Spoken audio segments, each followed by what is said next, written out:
Good morning to one and all. In the previous class, we discussed about different types of curves. That means mainly we are having two types of curves. One is horizontal curve and another one is the vertical curve. In the previous class, we discussed about this horizontal curve. Once again, I will recap those formulas and things in the horizontal curve and discuss today's class vertical curves. Okay, in the horizontal transition curve, mainly we are having this is the diagram about horizontal transition curve. O is the center point and we are interconnecting two different lanes into circular path by means of a radius from the origin of the point. These are the different principles. Means we need to decrease the centrifugal force. Second one, we need to decrease the super elevation and we need to introduce some amount of extra widening to that particular road. These are the different terms used in the transition length curve. This is the formula V cube by CR. It means velocity and C means centripetal force. R is the radius of the curve. Where we are having C equal to 80 by 75 plus V, empirical formula which was given by Indian Road Congress. After that, all those are the explaining respect to terms.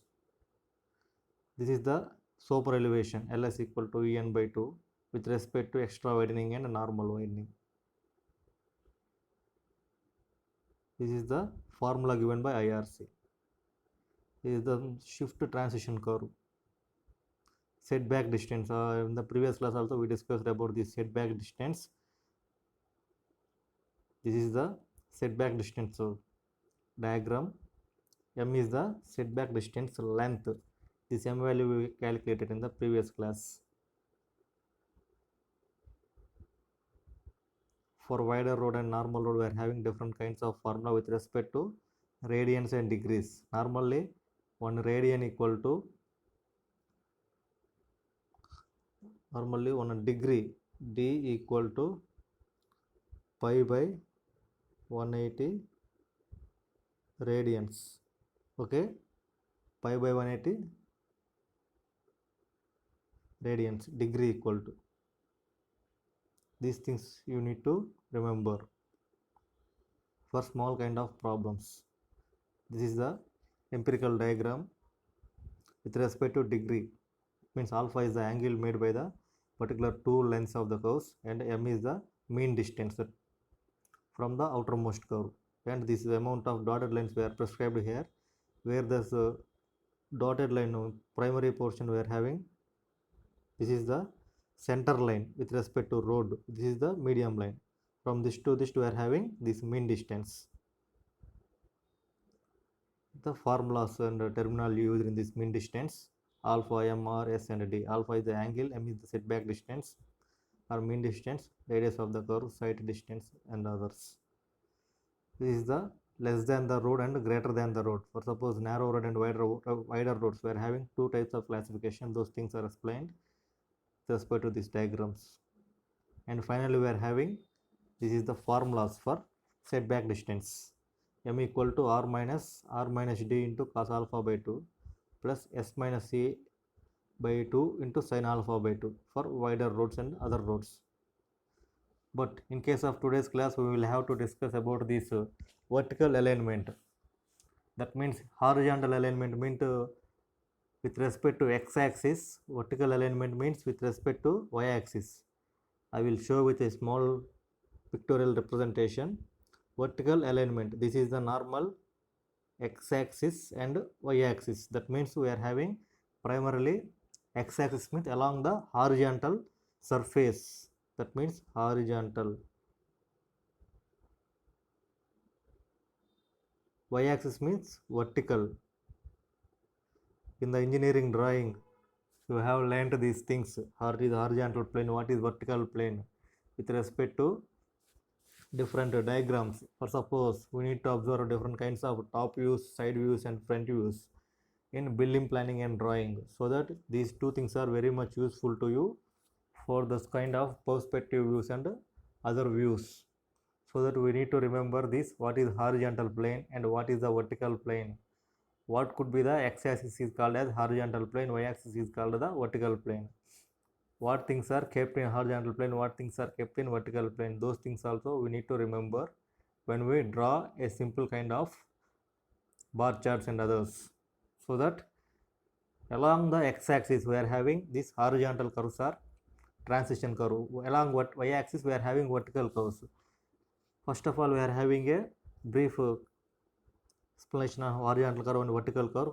Now we discussed about horizontal curves along the, this is the x-axis and y-axis. The curve is along x-axis, that means we are having horizontal curve. But in case of vertical curve, what is the vertical curve? This is horizontal curve.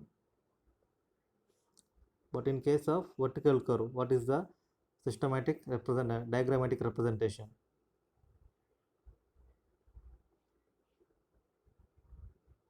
If the curve it is with respect to earth, that means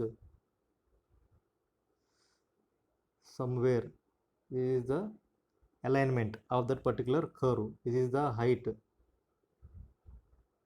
from earth surface.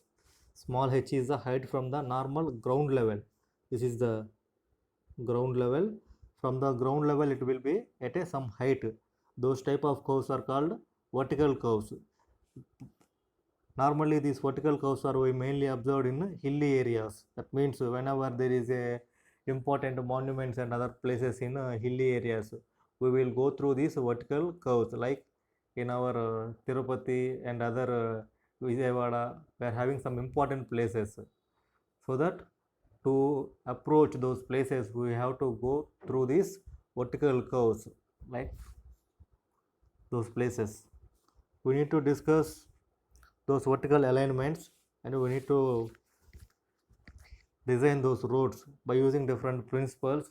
First of all, we have to discuss this vertical alignment. What is the vertical alignment? What are the different terms involved in this vertical alignment? What are the different factors affected by these vertical alignments? What is the advantages and what are the disadvantages? How we have to overcome those by using different engineering principles. There is a different kinds of problems we are having in our routine life, so we need to overcome those problems by using these different kinds of engineering problems. In olden days we are having only normal houses, but nowadays we are having tall buildings because of land scarcity. That means in olden days we are having huge amount of land, but in those cases population is very low. But nowadays we are having huge amount of population, so that the land is not sufficient to construct a along the earth. So that we need to go for along y-axis. That means we are going to along y-axis means vertical plane. We are constructing buildings like tall buildings and others. That means apartments and high-rise buildings more than 10 stories.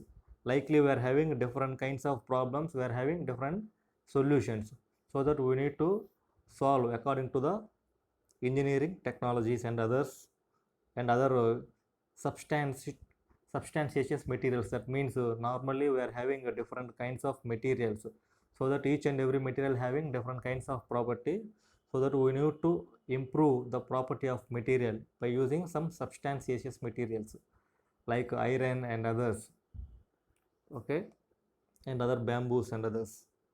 In the vertical alignment is the elevation or a profile of the center of the road. That means elevation means increment.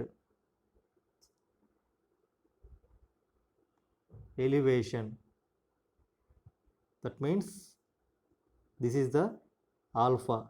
This alpha is called elevation. That means normally this is the road. This road is with respect to alpha. That means we are having some amount of elevation. This elevation is called as vertical alignment. Next to second point is the vertical alignment consists grades and vertical curves. That means in these vertical alignments we are having different kinds of grades. Like previously we are having terrains. Likely we are having different kinds of grades and vertical curves. These curves means vertical curves. This is the vertical curve with respect to land. This is the vertical curve with respect to land. having an angle of alpha or any other theta. We need to denote whatever we require and whatever we have. And third point is the vertical alignment is influences. That means what are the major things influence the vertical alignment? That means major factors. First of all, it is mainly depends upon the vehicle speed. Whenever we go through these vertical planes or vertical alignment profiles, we need to have some amount of vehicle speed. Otherwise, our vehicle may be slipped because of gravitational forces. Because we are going upward direction. That means we are going against the gravity. If any brake failure or any frictional problems is there, automatically our vehicle will be slipped due to this gravitational forces. Second one is the acceleration and deceleration. That means acceleration means speed with respect to velocity. Speed with respect to velocity is called as a acceleration. That means different kinds of vehicles having different kinds of acceleration. Acceleration is mainly depends upon weight of the particular body. If the weight of the body is huge, that means acceleration is so low. If the weight of the body is so low, that means acceleration is very high. These accelerations we mainly observed in wind fans. That means మనకి చాలా ఏరియాస్లో wind fans అనేవి మనం ఎక్కువగా చూస్తూ ఉంటాం. ఈ wind fans యొక్క యాక్సలరేషన్ మొత్తం మనకి దేని మీద డిపెండ్ అయి ఉంటుంది? సరౌండింగ్ అట్మాస్ఫియర్ ఉన్నటువంటి air quality and speed. If the speed of the air is so high, that means wind fan moves very with huge amount of acceleration. If the air condition is so low, that means flow of air is so low, that means the fan rotates in a slow manner. Likely we are having different kinds of accelerations with respect to their body weights and others. If the air is normally moving, that means the wind fans doesn't rotates because of there is no acceleration on that because of these air forces. Like that we are having different kinds of accelerations on different types of materials depending upon its body weight and others. So that we need to consider body weight also. That means weight of the particular vehicle or any other body which was traveling on those vertical alignment curves. Next one is the sight distance. This is the major factor influencing vertical alignment, because in the vertical alignment we are having less span of width of the road. That means less span means the width of the road is so low compared to normal horizontal alignments, because we are constructing a road in a particular vertical planes. For constructing those kind of vertical planes, normally we need hilly structures. That means కొండలు అటువంటివి కావాలి. We need to provide the extra embankment and other earthworks to construct these kind of vertical alignments, so that we need to build a smaller embankment compared to horizontal curves, so that side distance plays a major role in vertical alignments. Next one is the vehicle operation cost. Vehicle operation cost.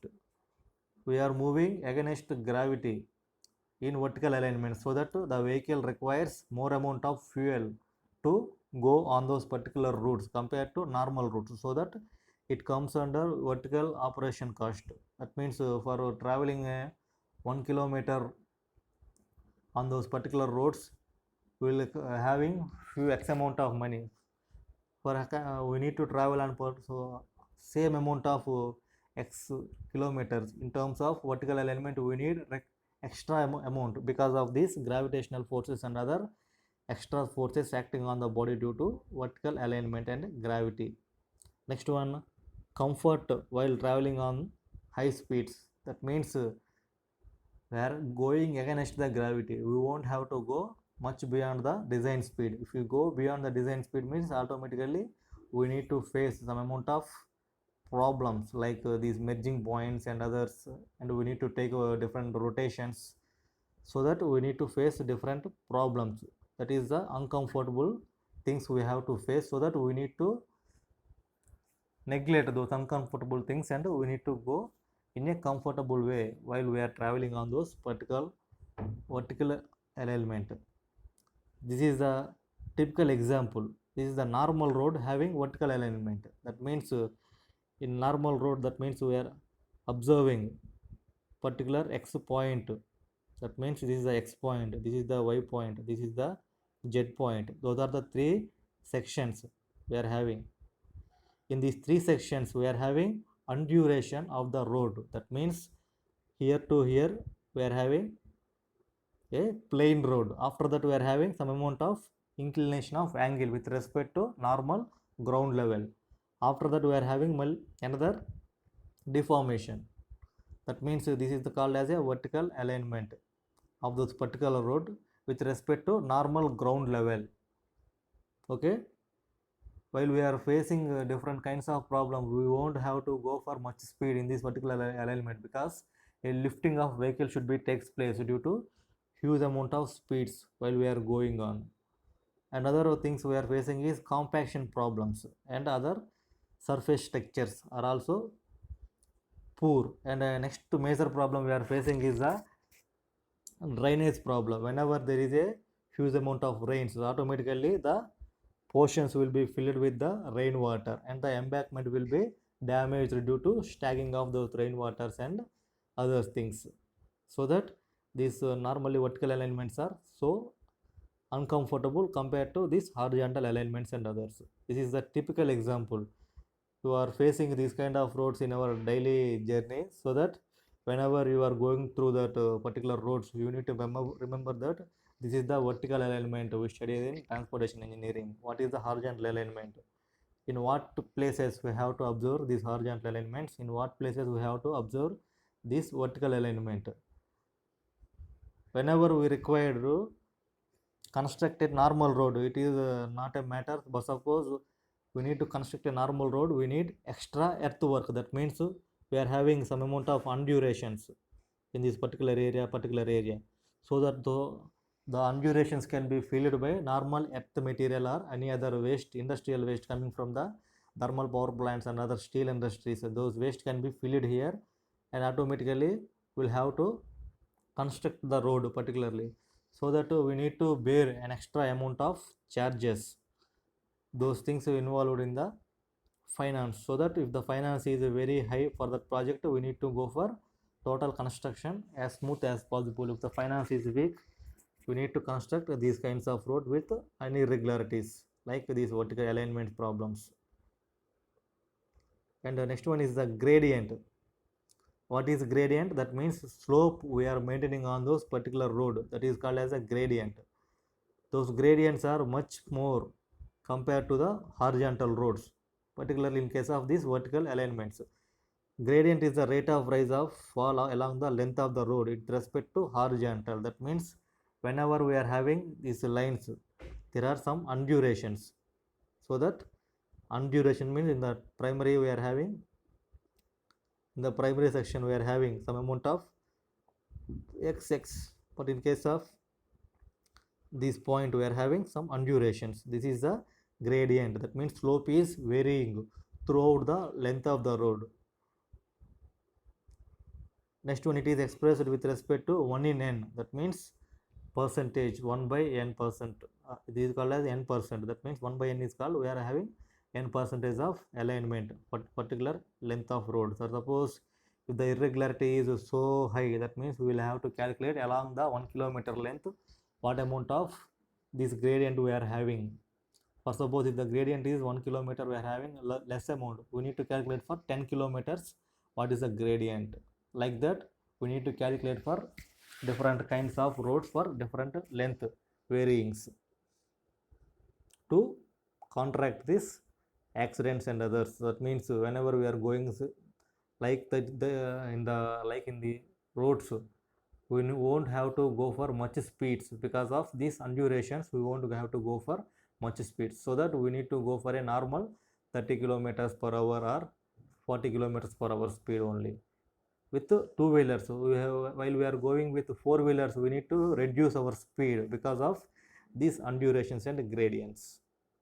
Next one, types of the gradients in this particular vertical alignments are: first one, ruling gradient; second one is a limiting gradient; third one, exceptional gradient; and minimum gradient. Ruling gradients means whenever we are having a circular spans like that, we are having to face these ruling gradients. And limiting gradients, that means will have to limit the gradient with respect to particular value recommended by the IRC. Next one is the exceptional gradient. That means maximum value, exceptional gradients and limiting variance.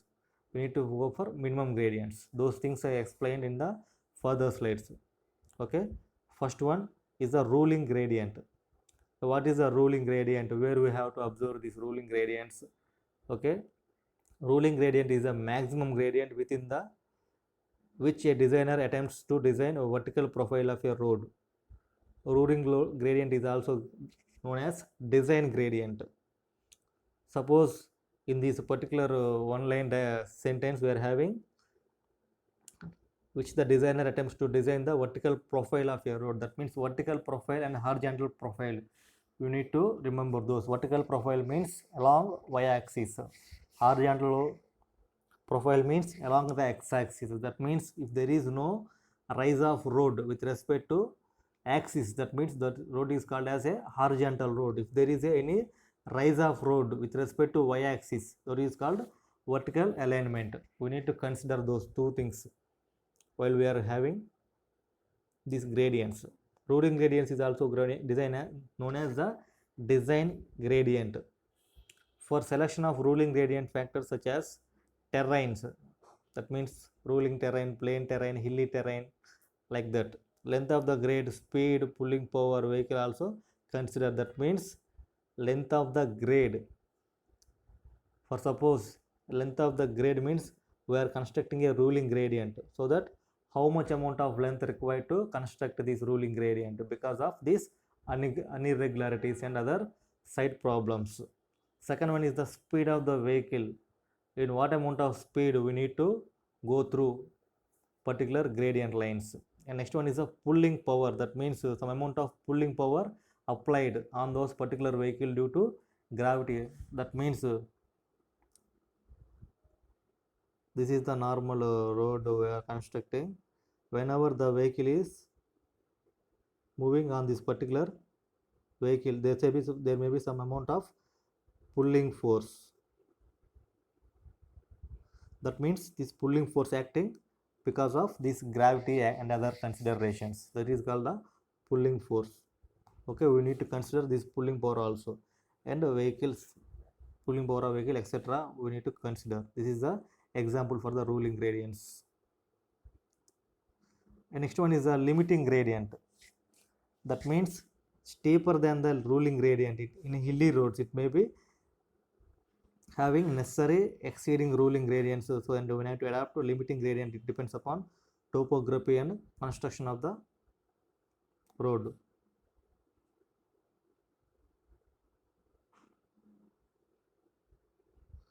First of all, we need to draw a particular hill. In the diagram itself, I will represent. This is the particular hill. In these hilly roads, we are having. This is the roads constructed on a particular hill, so that it may be along the y-axis. We are having those roads. This is not a tower, it is a hill. This is the road lanes. That means normally we are observed this kind of roads in some amount of in tourisms and other points of view. We need to construct these kinds of roads for certain hills like our monuments and other things. Basically, we need to have topographical factors so that whenever we are going upward direction, the temperature will be decreases due to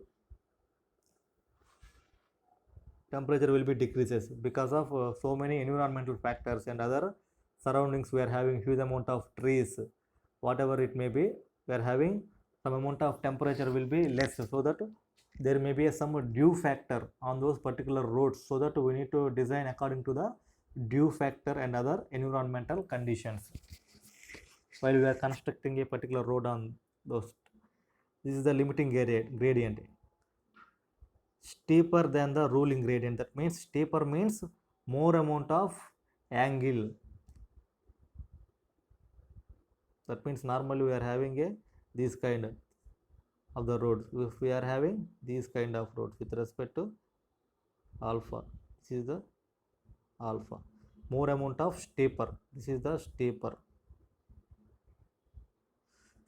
roads. Okay, we need to adopt some amount of limiting gradients. Depends upon the topographical factors and cost in the construction of the road. That means in hilly areas we won't have to move different kinds of equipments and other things, so that we need to go for huge amount of cost and others. Next one, the third one is the exceptional gradient. Exceptional gradients are very steeper gradients given at unavoidable situations. That means in biospheres, that means మనకి కొన్ని అడవుల్లో we have to form some amount of things, likely in Nalamala and other forests we need to have some amount of sanctuaries, wildlife sanctuaries and other things. So we need to maintain to control the biodiversity, so that we have to maintain daily, and we have to check how many number of tigers are there in the particular forest. Is there all tigers are having healthy condition or not? Is there any unawareness to the any forest animals? All those things we need to check daily, so that we need to go to those forests and we have to check the conditions, what are those implementing, whether we need to take any actions on those or not. So that we need to go for different kinds of places in these exceptional gradients, so that we have to go for a steeper slope in particular hilly areas, so that we need to go for these kind of exceptional gradients, so that slope is very huge compared to normal two cases. In the first case we are having ruling gradient. Ruling gradients means normal slope we are maintaining, but in case of limiting gradients somewhat more than the ruling gradient. But in case of exceptional gradient we go for beyond those two. That means a huge amount of slope we are maintaining for construction of roads. They should be limited for short stretches not exceeding more than 100 meters. That means the gradient will be limited to 100 meters only. That means after the 100 meters we need to go for normal roads. For 100 meters span of distance we need to go for these exceptional gradients. That is the major point they are telling. After that, type of terrains and these gradients. Okay, first of all we are having plain or rolling terrain. Second one is the more steep terrain, it is also called as mountainous terrains. And third one is the more than 300 meters, 3000 meters. That means nearly 3000 meters means 3 kilometers above mean sea level. That means normally the earth portion will be calculated like that, at what portion we are having about mean sea level, at what height we are having. That means those also depends upon the humidity and atmosphere conditions. All those are depends upon this mean sea level condition and amount of height from the mean sea level. First of all we are having this plain and rolling terrains. With respect to this ruling gradient, limiting gradient, exceptional gradient, those three things, what amount of slope we need to maintain.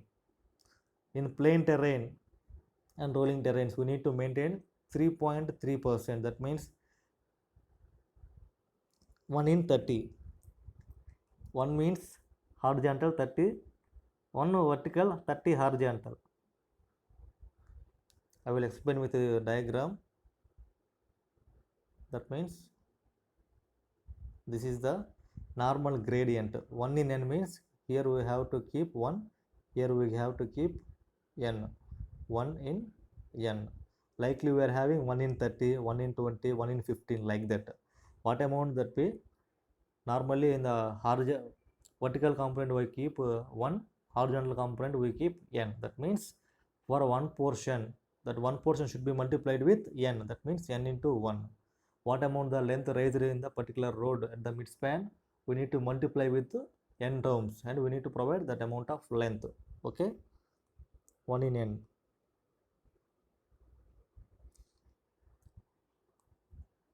I will explain with another example. If the road is okay, this amount of steeper at this particular point we need to consider. This is the one, this is the n portions. Okay, this is the condition we need to follow in both sides, left side and right side. 1 in 30, 1 in 20 and 1 in 15. Exceptional gradient we need to maintain 1 in 15 cases. Limiting gradient we need to face 1 in 20. In normal conditions we will have to go for 1 in 30 for plain and rolling terrains. After that we are having these mountainous terrains with steep slope more than 3000 meters above mean sea level. That means more than 3000 meters means normally we are observed these heights in hilly areas. Normally hills are more height than compared to normal lands because of these rocks and other formations and volcanoes they are forming, and they are stratified, and after the cooling of magma they are converting into huge rock strata. Those rock strata are having a huge amount of binding properties so that they are not degrading. Due to undegrading of those materials, they are keeping as high as possible because of these volcanoes and other ashes. We are having huge amount of span. That means the height of the normal hill is we are considering, and we are having 3000 meters above mean sea level. That means మనకి సముద్ర మట్టం నుంచి 3000 మీటర్ల ఎత్తులో ఉన్నటువంటి కొండని ఉంటే మన కొండకు మనం ఎలాంటి గ్రేడియంట్స్ అనేవి తీసుకోవాలి. Likely we are having different amounts of lengths varying to its height. That means in Himalayas and other things we are having huge amount of heights compared to normal hills we are having in our Andhra. So that for those kind of peaks, what amount of roads we have to construct, what is the slope we have to maintain, all those things are here. In the first case we have to maintain 5% of ruling gradient, that means 1 in 20. After that limiting gradient we need to go for 6%. After that exceptional gradient we have to go for 7%. That means in normal conditions we are going for 3.3, but in case of mountains we go for 5%. After that mountain having steep elevation more than 3000 meters above these MSLs. That means in the two cases we are having different values more than. First of all we have to go for less than 3000 meters. After that we have to go for more than 3000 meters. That means here I will mention this is the less condition, this is high condition. In those two cases we need to provide 5%, 6%, 7%. After that we will go for 6, 7, 8. You need to remember those plain and rolling terrains. What is the ruling gradient we have to maintain? Simply you will remember first of all 3.3, 5 and 6.7. You need to add those three. That means you will get 6 plus 3 9, 10, 10 plus 5 15. In the second place you will get 7 plus 5 12 plus 6 18, 15, 18, and third one we have 7 plus 6 13 plus 18 21, 15, 18, 21. Those three having a difference of 3 meters, so that you need to remember like that. By adding those three, what amount we have getting, so that here in the second portion we are having 5, 6, 7. Those are in a varying of 1. After that we are having 6, 7, 8. Those are also varying 1. That means 6 and 7 we are having a normal difference 1. 7 and 8 we are having normal difference 1. Like that previous also we are having normal difference 1, 1. But in case of plain terrain we are having 1.7 and 1.7. Simply 3.3 plus 1.7 equal to 5. Like that 5 into 5 plus 1.7 equal to 6.7. In case of plain terrains we are having a difference of 1.7 in each gradient. So like ruling gradient, limiting gradient and exceptional gradient. But in case of mountainous having slopes with respect to mean sea level having less than 3000 meters we are having 5, 6, 7. Greater than 3000 meters we are having 6, 7, 8. So that likely you have to remember by using their normal differences. Okay, normal difference is 1.7 and 1.7. The second condition we are having both 1.7. Third conditions are also we are having 1.0. This is the type of terrain. And the second one we need to go for minimum gradient. That means all those three are ruling gradient, limiting gradient, exceptional gradient. But in case of minimum gradient, what amount of minimum gradients we need to maintain for smaller roads? This is the important only locations where surface drain is important. That means in normal village roads and other conditions, we will have to maintain surface drainage. From the beginning of the transportation engineering, we are mentioning that we are maintaining certain amount of slope elevation and other rise of roads to get this drainage problem, to avoid these drainage problems and getting gradients in the particular span of the road. Why? Because if at all there is no gradients on particular roads, that means water will be staggered on the roads and surface profile will be affected due to the penetration of water to subsurfaces and below the subsurfaces. Automatically our project will be destroyed due to this entering of water particles and water logging effect. So that we need to maintain proper gradient to drain the water from the surface. So that we need to maintain particular amount of gradient. What is the minimum amount of gradient we require for particular roads? First of all, we'll discuss the 3 points. The gradient is the only location where the surface drain is important. That means surface drainage is important. In such cases, in some conditions we are having less amount of rainfall, that means there is no annual rainfall on those particular places, we won't have to go for this gradient because there is no rainfall problem and staggering of water. So that simply getting this gradient means cost, we don't have to waste the materials by constructing these gradients in those particular places where there is no rainfall, that means annual rainfall and frequent rains on those particular areas. But in case of exceptional cases, so that in some of the places we are having more than annual rainfall and suddenly storms and other conditions, those who are nearer to the sea, that means sea levels and coastal lines, those places we have to maintain this particular gradients because there is, if the place is nearer to the coastal area, that means automatically storms and other things we will have to face much frequently compared to the other places because of these sea levels. Second one is the camber will be take care of the particular lateral drainage. I will draw with what is the camber and what is the minimum drainage. This is the first class we are discussing, that gradient 1 in n. This is the gradient we are maintaining. But in case of camber, for one lane roads we have to maintain like this triangular pattern. It is called as a camber. This camber is also suitable for super elevations and others. Next one is but in case of longitudinal drainage along the side of the drains, we required some slope for smooth flow of water. After this we have to go for these carriageway for particular amount of water, so that if we won't get these carriageways, that means the water will be staggered here and automatically there will be penetration. That means water will be go through the bottom layers of the particular road due to water logging effect. This water logging effect we will have to face these problems. That is the minimum gradient we will have to face.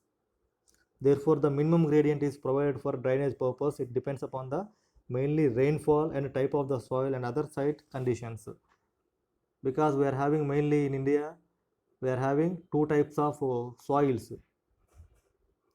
First one is the black cotton soil. Second one is the red soils. In our Andhra Pradesh, mostly we are having red soils. About 70% we are having red soils. Remaining 30% we are having black cotton soils. That means నల్ల రేగడి భూములు, ఎర్ర నేలలు అంటారు. మీకు యొక్క నల్ల రేగడి భూములు ఎక్కడ ఉన్నాయంటే మనకి Guntur region and Krishna regions we are having these black cotton soils. After that we are having red soils in our Rayalaseema districts. Mostly we are having these red soils, and after that we are having coastal regions.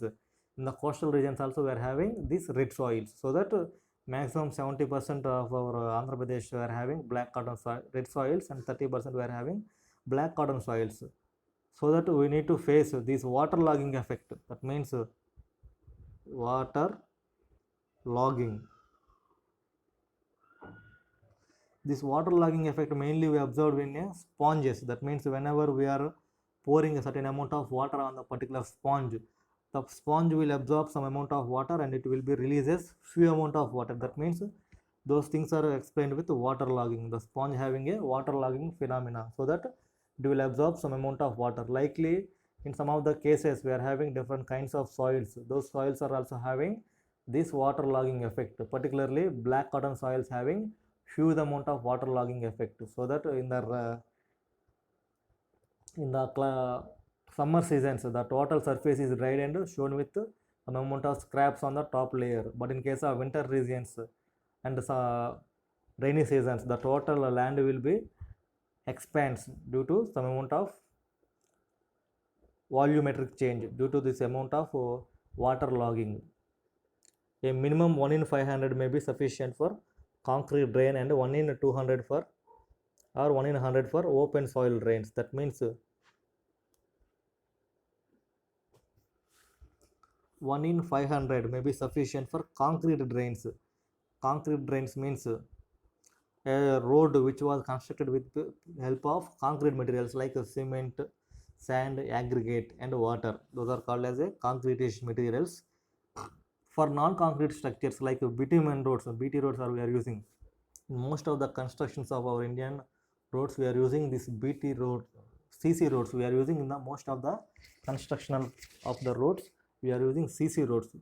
In a less span, we are using BT roads because only for national highways, major district roads, other district roads, we are using these BT roads. For smaller scale of constructions like our surrounding places in living areas, we are mainly focusing on these concrete roads because of we need to have more amount of friction to control these accidents and other braking rules, so that we are constructing huge amount of concrete roads in that particular areas. Okay, this is the gradients we need to maintain. That means the minimum gradient we need to maintain as 1 in 100, 500 for CC road and 1 in 200 to 1 in 200 for other open soil drains. That means mud roads we are constructing in the villages for going to fields పొలాలకు వెళ్ళడానికి మనం నార్మల్గా యొక్క మట్టి రోడ్లని construct చేసుకుంటూ వస్తాం. ఇటువంటి రోడ్స్లో కూడా మనం ఈ యొక్క సాయిల్ 1 in 100 అనే స్లోప్ని మెయింటైన్ చేయాలి. Why because while we are travelling with these tractors and other vehicles, the tractors in some of the cases tractors will be stuck on those particular mud roads because of these soil problem, these slope problems and other drainage problems. In particular the soils, the water due to water was entering into the soil, the total amount of soil will be drained and they are having some undulations. While the tractor moving on those undulations, in some of the cases tractor will be stuck due to this huge amount of slope on those particular area. Okay, those things will be helpful to maintain those rectify those problems. In the next class we will explain about that.